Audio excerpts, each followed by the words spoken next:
రాష్ట్రంలో దళితులకు గిరిజనులకు రక్షణ పూర్తిగా కరువైందని, మరి అలాగే కూటమి ప్రభుత్వం అధికారంలోకి వచ్చిన తర్వాత ఎస్సీ ఎస్టీలపైన జరుగుతున్నటువంటి దాడులు, దౌర్జన్యాలు, అత్యాచార సంఘటనలు పరంపరంగా కొనసాగుతూనే ఉన్నాయి.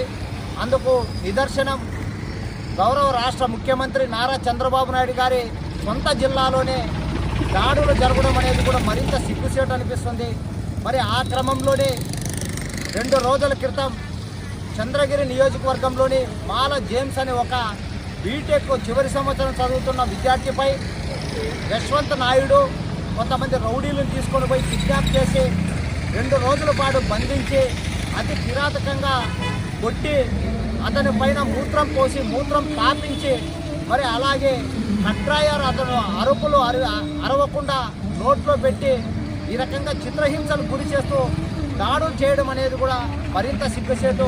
అంటే ఈ సంఘటన ఎట్లాగుందంటే ఎక్కడో ఉత్తరప్రదేశ్, బీహారు ఇంకో ప్రాంతంలో జరగాల్సినటువంటి సంఘటన ఆంధ్ర రాష్ట్రంలో ఎప్పుడూ లేని విధంగా జరగడం అనేది కూడా మరింత ఆశ్చర్యానికి, బాధకి గురి చేస్తుంది.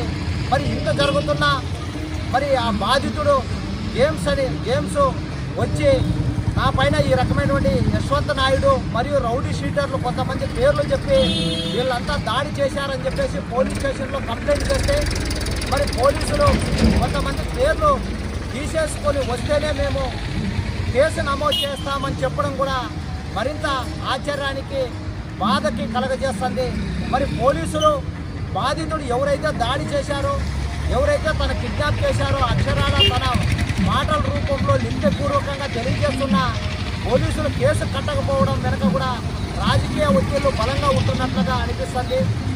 మరి అదే క్రమంలోనే డిప్యూటీ సీఎం పిఠాపురం నియోజకవర్గంలో మల్లం గ్రామంలోని మాల కులస్తులని ఏకంగా గ్రామ బహిష్కరణ చేయడం కూడా మరింత సిగ్గుచేటు అని చెప్పేసి, ఒక ఉప ముఖ్యమంత్రి నియోజకవర్గంలోనే ఈ రకంగా జరిగిందంటే మరి ఈ రాష్ట్రంలో దళిత గిరిజనులకు ఎంత మాత్రం రక్షణ ఉందో మనం అర్థం చేసుకోవచ్చు.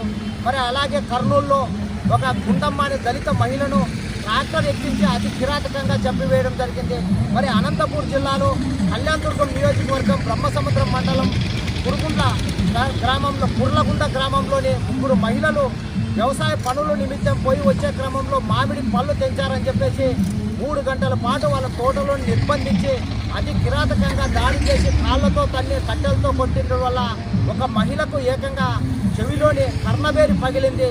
మరి ఇంత దారుణంగా దళితుల మీద, గిరిజనుల మీద దాడులు, దౌర్జన్యాలు జరుగుతుంటే మరి అంటే ఒక రాష్ట్ర హోంశాఖ మంత్రి ఒక దళిత మహిళ అయ్యింది కూడా ఆమె కూడా ఏం చేస్తుందని చెప్పేసి మేము గౌరవ హోంమంత్రి గారిని కూడా గట్టిగా ఈరోజు దళిత గిరిజన సంఘాల జేఏసీగా అడుగుతున్నాం.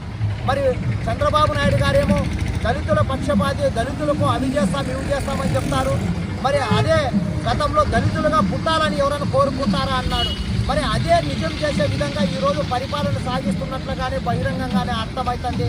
వీటన్నిటికీ పరిష్కార మార్గం ఏమంటే దళిత గిరిజనులపై జరుగుతున్నటువంటి దాడులు, దౌర్జన్యాలు ఎవరైతే చేస్తారో వాళ్ళ మీద ఎస్సీ ఎస్టీ అట్రాసిటీ కేసు కానీ లేకుంటే అత్యాయత్నం కేసులు పెట్టుకోకుండా తూతూ మంత్రంగా 324 ఏదో గొడవ పడ్డారు, దూషించుకున్నారు అనే రీతిలో కేసులు నమోదు చేయడం కూడా చాలా బాధ కలిగిస్తుంది.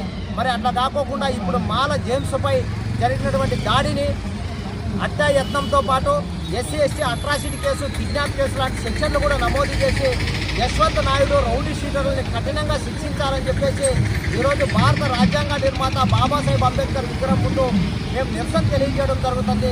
లేని పక్షంలో రాష్ట్ర వ్యాప్తంగా ఇప్పటికే జరిగినటువంటి దాడులు, దౌర్జన్య, అత్యాచార సంఘటనల బాధితులను కలుపుకొని పెద్ద ఎత్తున ఉద్యమాలకు సిద్ధపడతామని చెప్పి తెలియజేస్తున్నాం. జై భీమ్.